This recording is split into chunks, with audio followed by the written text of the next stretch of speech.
Electronic cigarettes, a revolution in the fight against smoking, or a dangerous and unknown quantity? That is the question. I'm joined in studio by Dr Pat Dooley, the chairman of ASH Ireland and Anti-Smoking Campaign Group, and GP Dr Garret McGovern, who specialises in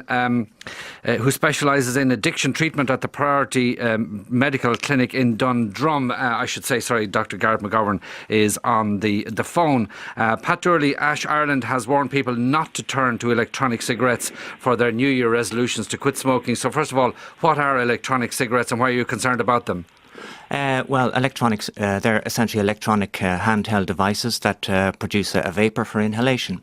And that vapour contains propylene glycol, glycerol, some flavourings and some of the constituents of tobacco smoke, but in greatly reduced concentration. So they're one of the range of options for smokers to help them quit.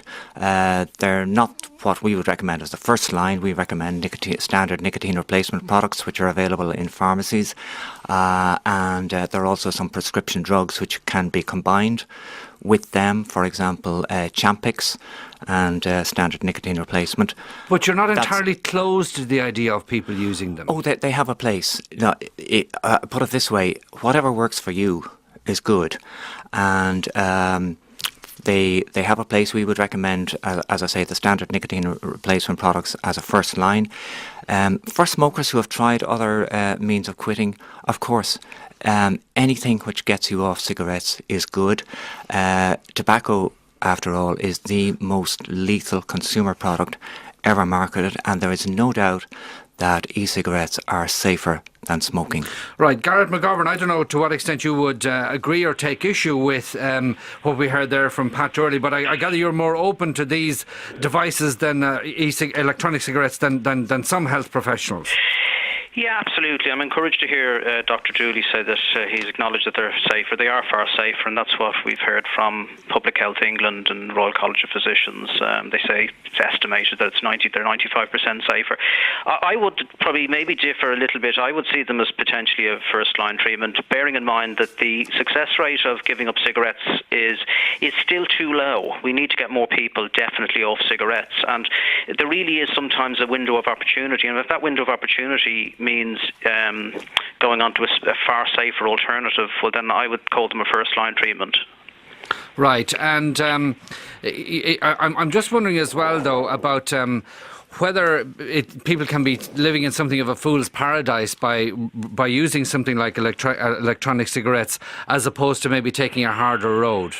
Yeah, I mean, my view on that is very straightforward. I mean, we do need lots of studies to see what the absolute safety is, but I think really I look on electronic cigarettes probably like I do in a lot of my everyday work. It's about harm reduction, and I think that's really the key point here.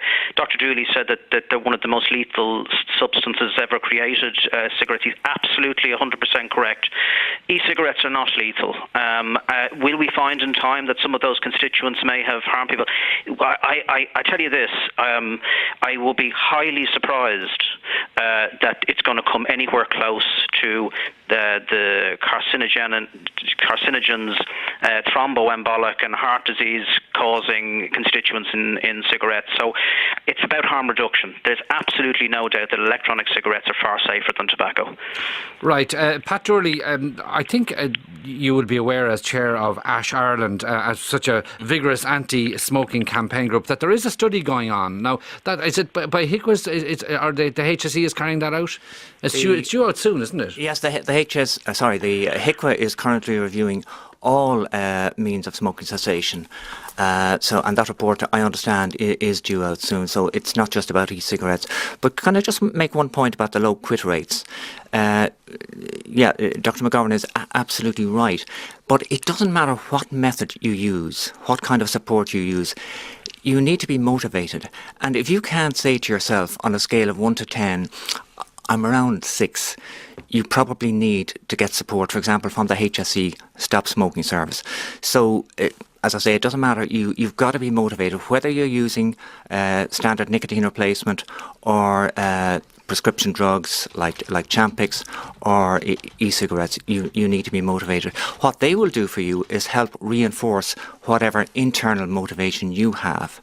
But the other point is, tobacco is a powerful but insidious addiction, and most smokers have to make multiple attempts to quit. Successful smokers have often made 6 or more attempts. So the message Ash Ireland would give is quit, make a quit attempt. If you failed before, try and get back on track again. Look at what perhaps went wrong, look at the cues that get you back onto cigarettes, like there might be people, there might be situations, might be stress. Look at those, try and make a quit plan with the support of the HSE, for example. Do we know, for instance, though, whether people have a better chance of succeeding, whether if they go the route of using electronic cigarettes as opposed to the other methods that you would favour? Well, what we would say is that the standard nicotine replacement products have a good track record. They have been tested over a long period in terms of their effectiveness and the safety. There are 2 big studies which looked at e-cigarettes. Now, the organisation which is foremost in terms of evaluating evidence globally in the UK has looked at this, and they have said there is some evidence that they help people to quit, but they have said that the evidence is weak. This is the Cochrane study, is it? Cochrane study, yes, that's what they have said. Now, that's a severe judgment, and many people who use e-cigarettes say they've helped them quit or helped them to cut down. The only thing there is, like, if you're going to use e-cigarettes, what we would say is inform yourself. Look at, for example, what the Royal College of Physicians in the UK is saying. They're encouraging e-cigarettes. By the way, they're encouraging nicotine replacement as well. But they say they could cause up to 5% of the harm of tobacco. That could be a lot of harm right across the large populations in various countries of the world who are using e-cigarettes. And the other thing we would say is try not to vape and smoke together. Some people are doing that, and we don't have really good data about that, in fairness. But if you do that, there's a possibility that you might be doing what some smokers do when they cut down, just engaging in compensatory puffing, inhaling more deeply into the lungs. Yeah, Garret McGovern, you spoke at a Vape Business Ireland briefing, I think in early November, just about 2 months or so ago, and you called on TDs and senators to realise the benefits of vaping. Is it possible to speak in those terms, the benefits of vaping? I think you've got to put the benefits of vaping beside the harms of smoking. So that's when I talk about the benefits of vaping, I'm talking about the harm that's saved that you would have been from smoking. Can I just take up on a couple of Dr Dooley's points? The Cochrane review is looked at, yes, a number of probably small studies relative to the amount of studies on tobacco harm, which have gone over many, many decades. One huge seminal study by Sir Richard Dahl in the UK. But in relation to the studies, they did say they are, the Cochrane review, that this is a very promising quitting aid. Lots of people are using them. If we're going to look at the harms of and the benefits of electronic cigarettes, we're going to have to do it longitudinally. So we're going to have to follow people up, and we're going to have to look at the harm that they would have saved from smoking. That's going to take time, and it's going to take investment. And this is one of the problems with electronic cigarettes. We do need studies, but not a lot of people are investing in those studies. Yeah, and I'm just looking. We've got a lot of text in on this topic now. One listener, for instance, saying that electronic cigarettes are a con job similar to methadone. Either give up or don't. To help visit a hospital and see the long-term effects of smoking. Well, there's no gainsaying that.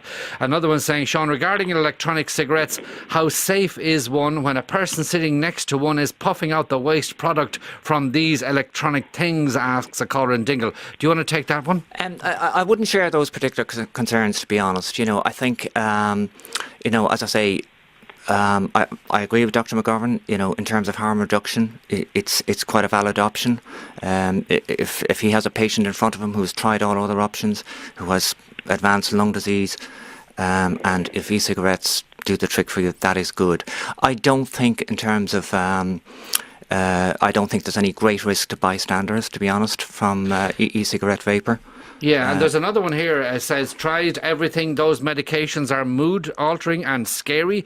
The electronic cig got me off a 30 a day habit. I'm now 2 years free of tobacco. So I suppose, Garret McGovern, that tends to support your view that there is the benefit of vaping.